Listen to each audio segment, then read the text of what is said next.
Paul Wallis is an internationally best-selling author, researcher, and scholar of ancient mythologies.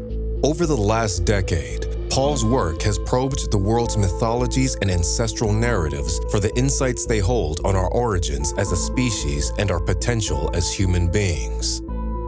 As a senior churchman, Paul served as a church doctor, a theological educator, and an archdeacon in the Anglican Church in Australia. Paul's work in church ministry has included training pastors in the interpretation of biblical texts. His work in biblical translation and interpretation has revealed a forgotten layer of ancient story, with far-reaching implications for our understanding of human origins and our place in the cosmos.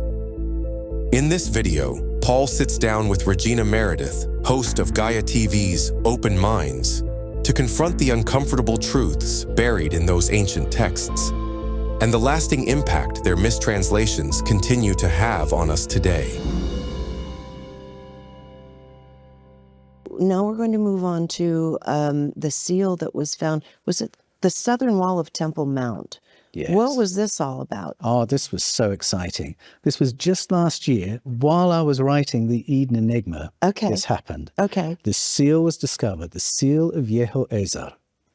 And the significance of it is, when we read the Bible today, we're reading a story of monotheism. When we think of Judaism, we think of monotheistic religion. But there was a time when Judaism was not that. So academics will say it used to be polytheistic. I would say near miss, it was actually a canon of paleocontact. The ancestors of the Jewish people commemorated a whole range of beings, just like the Urartians did, who had visited them in the past, helped them in the past, some of them, exploited them in the past, some of them. All these beings washing around in the biblical text. And then there was a great reform. From the 8th to 6th century BCE, the stories were retold. The Bible, as we know it, was put together.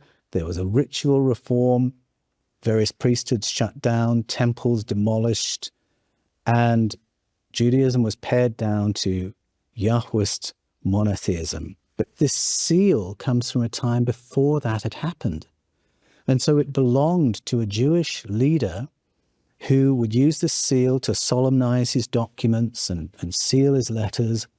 And the image on it is of an Assyrian genie, or an Assyrian god, or a tingir, to use that word. And he saw no problem with using that image. He saw no conflict between that and his Judaism, because this was before the Reform, Right. when the Jewish people understood that their Elohim, their advanced beings, were all part of this wider family of beings whose stories were told in every culture around the world.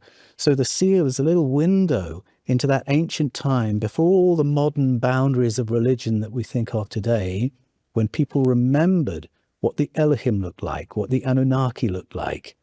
And that was the image that he used. That's fascinating. It was a time when people remembered what the gods looked like. So you said, I believe it was the 6th to 8th to 6th century BCE, where the structure of the gods was narrowed down to essentially Yahweh. That's in right. the Hebrew faith. That's right. And then it was narrowed down in around the it would have been the 13th century BCE. In Egypt, it was narrowed down to the monotheism of one God that was the sun. So that had already happened in Egypt, but it wasn't an ET per se, or it wasn't an entity with a face. It was the sun itself. Yes. And then the hierarchy of the dimensions of the sun.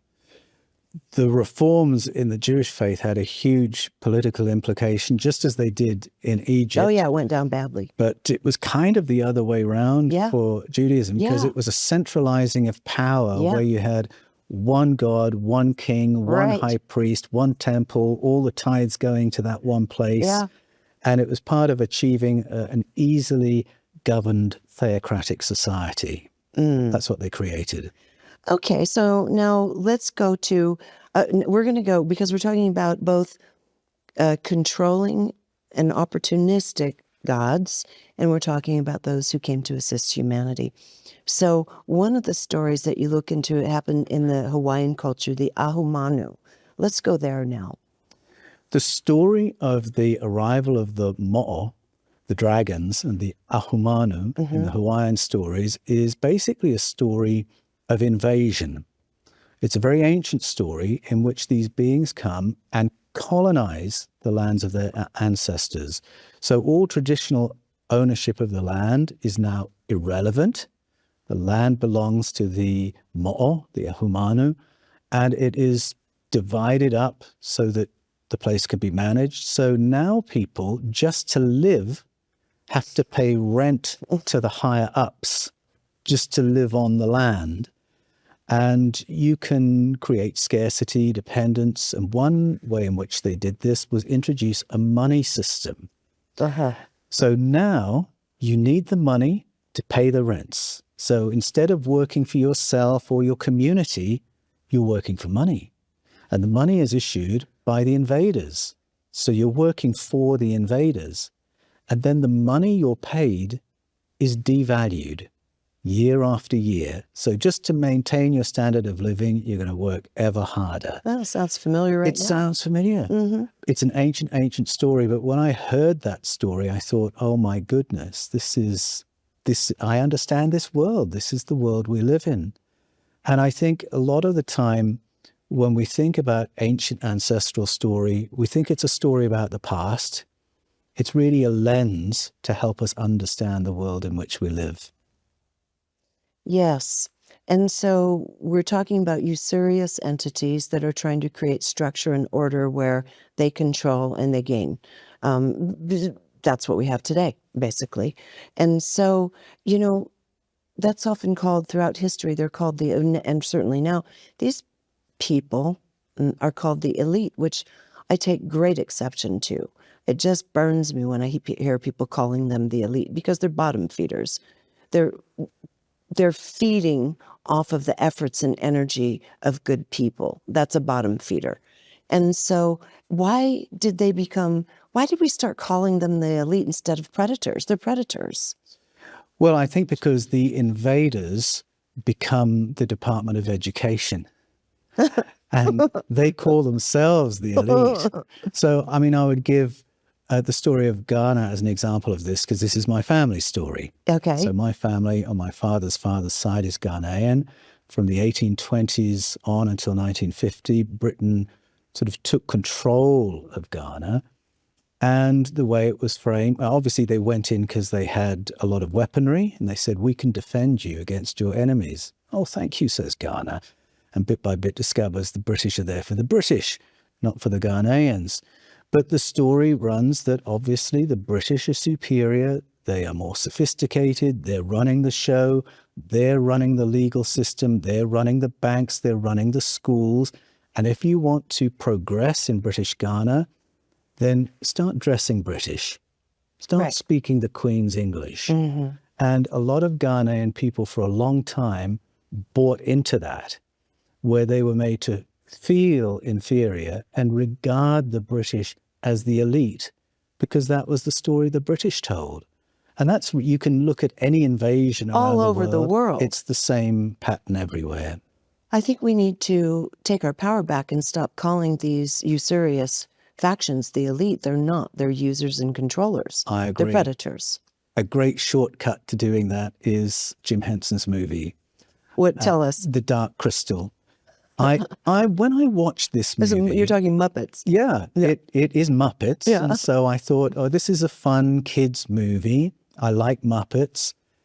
And the story runs that this land has been invaded and taken over by very long-lived beings who are ugly bird people.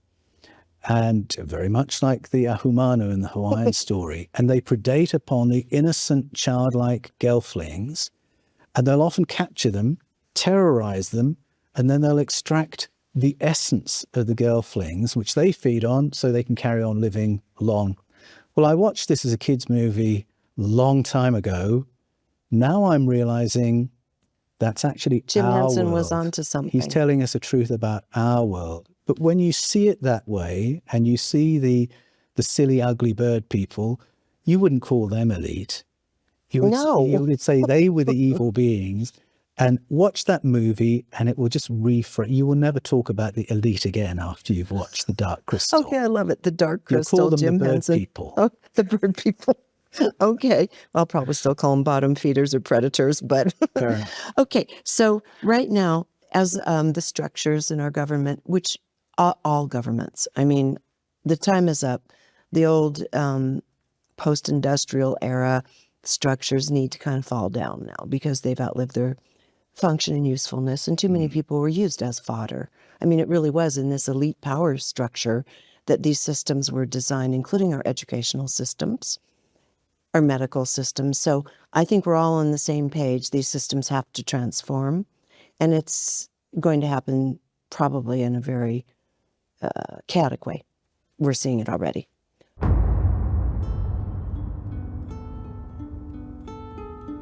To watch the full interview, available exclusively on Gaia, follow the link in the description or head to our Gaia portal at gaia.com/fifth kind.